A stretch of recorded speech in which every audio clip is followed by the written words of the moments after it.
Patrice Baudouin, coach en sobriété, maison Labouée. Là, je suis rendu un autre mercredi soir, une autre capsule. Ouais, celle-là, elle se fait un peu plus tard. L'homme est occupé. Bonne nouvelle. J'essaie de rendre ma vie utile auprès des autres et ça me rend vraiment heureux et je dirais même accompli dans ma vie. Je pense qu'on a tous une mission qu'on a à réaliser sur cette planète.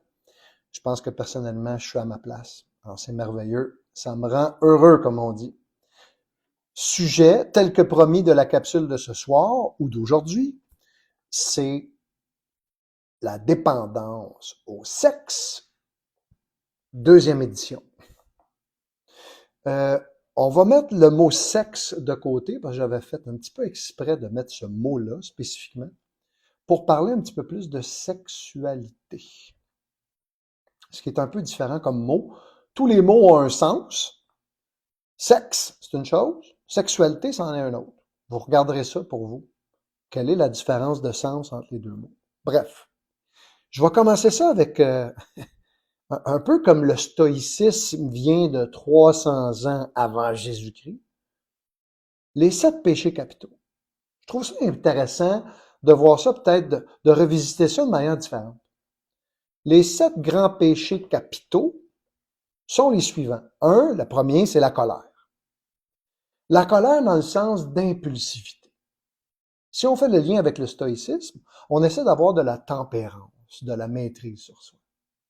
Alors, je trouve ça intéressant qu'on appelle ça un défaut de caractère ou un péché. C'est un mot qui est plus ancien, qui a souvent une connotation négative, mais ça donne une bonne idée que si à longueur de journée, je suis un être humain impulsif et en réaction, ça se pourrait qu'il y ait des conséquences négatives et pour moi et pour les autres. D'accord avec ça? Deuxièmement, l'avarice. Être égocentrique pourrait être un mot plus à la mode. Être narcissique. C'est ça, être avare. Je garde tout pour moi. Je donne pas grand-chose aux autres. Tout tourne alentour de moi et de mes besoins, de ce que je veux. C'est ça, l'égocentrisme et le narcissisme. Poussé un petit peu plus loin. Troisième péché capital, c'est l'envie. Être envieux des autres, désirer des choses qui sont hédonistes uniquement, qui sont pour mon propre plaisir, ce que j'appelle le désir hédoniste. L'envie. Constamment en train de chercher quelque chose de nouveau qui va nous faire plaisir ou buzzer, je peux dire ça comme ça. L'orgueil, quatrième péché capital, personnage d'être humain invulnérable, intouchable. Orgueilleux. Je sais tout, je connais tout. C'est intéressant, les 7 péchés capitaux. Cinquièmement, la gourmandise. Moi, j'appelle ça la faim émotive. C'est pas une faim réelle. C'est une faim qui est construite sur me remplir. C'est souvent construit sur le vide. Ça. Je me sens vide. Je suis pas connecté à moi. La gourmandise. C'est pas juste manger trop. C'est plus que ça. C'est une faim émotionnelle. Sixièmement, la paresse. Communément appelée à notre époque la procrastination. Remettre à demain. Trouver des excuses pour justifier de ne pas faire des efforts. De prendre sa vie en main. Et dernièrement, et non la moindre, la luxure. C'est pour ça que je vous ai présenté les 7 péchés capitaux. La luxure. La perversion sexuelle. La perversion veut dire que j'ai transformé la nature de l'acte sexuel en quelque chose d'autre. C'est-à-dire à la recherche d'un plaisir qui parfois est toxique. Alors, qu'est-ce qu'on peut dire qui est toxique dans la sexualité? C'est pas moi qui va déterminer ça pour vous.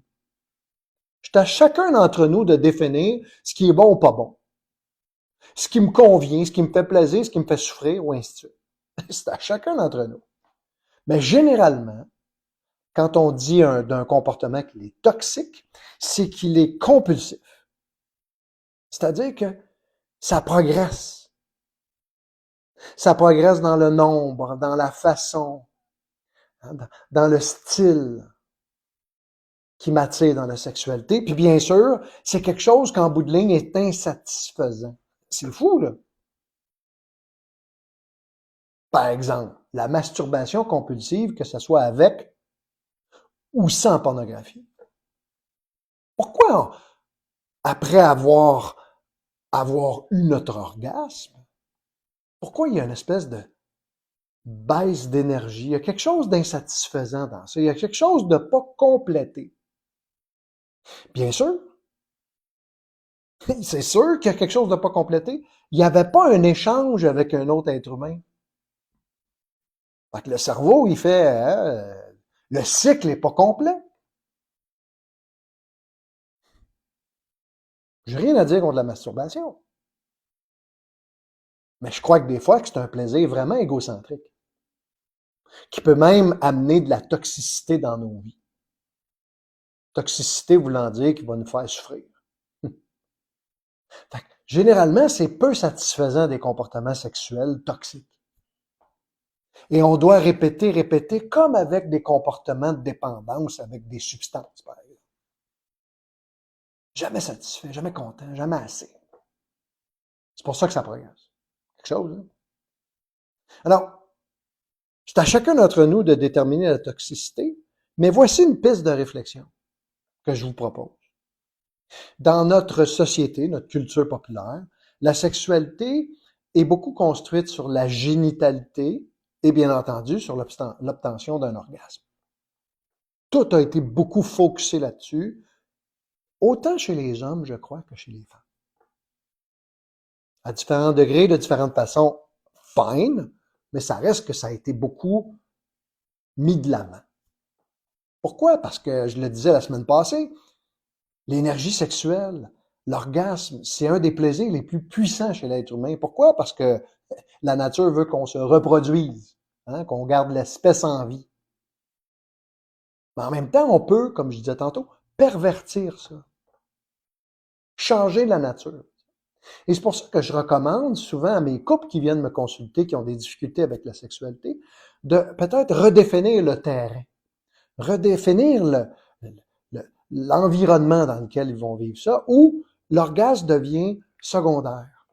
Où c'est pas obligé, parce qu'on a de l'intimité physique, qu'il y ait nécessairement, par exemple, pénétration et orgasme. Pas obligé. Il y a tellement d'autres façons, les amis. Vous le savez. Alors peut-être de revisiter la sexualité chez vous. Peut-être de moins focuser sur les organes, sur le volet animal de la sexualité. Pour introduire tout le volet qu'on peut appeler le tantrisme, le volet spirituel, la connexion avec l'autre.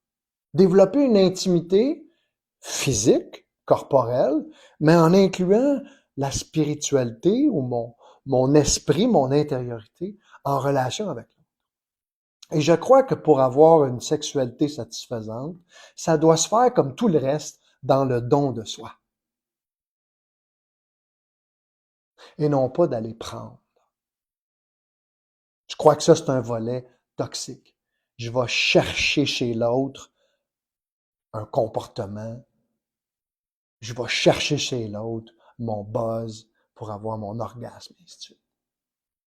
Ça amène beaucoup de cycles infernales qui n'arrêtent pas, d'insatisfaction et bien entendu de toxicité. Encore là, c'est à chacun d'entre nous de définir c'est quoi qui est toxique ou pas. Moi, je suis pas en train de questionner de questions morales ici. Non, j'ai pas envie de ça. On a beaucoup été influencés, les Québécois en particulier, de souche francophone, beaucoup influencés par le catholicisme, possiblement aussi les anglophones d'une certaine façon.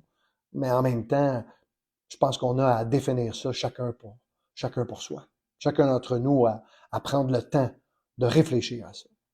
Alors, retrouver une sexualité plus bénéfique et avantageuse pour soi, ben, ça peut être premièrement avec les principes de base du stoïcisme, qu'on appelle la tempérance, avoir un petit peu plus de maîtrise de soi sur cette impulsion-là sexuelle.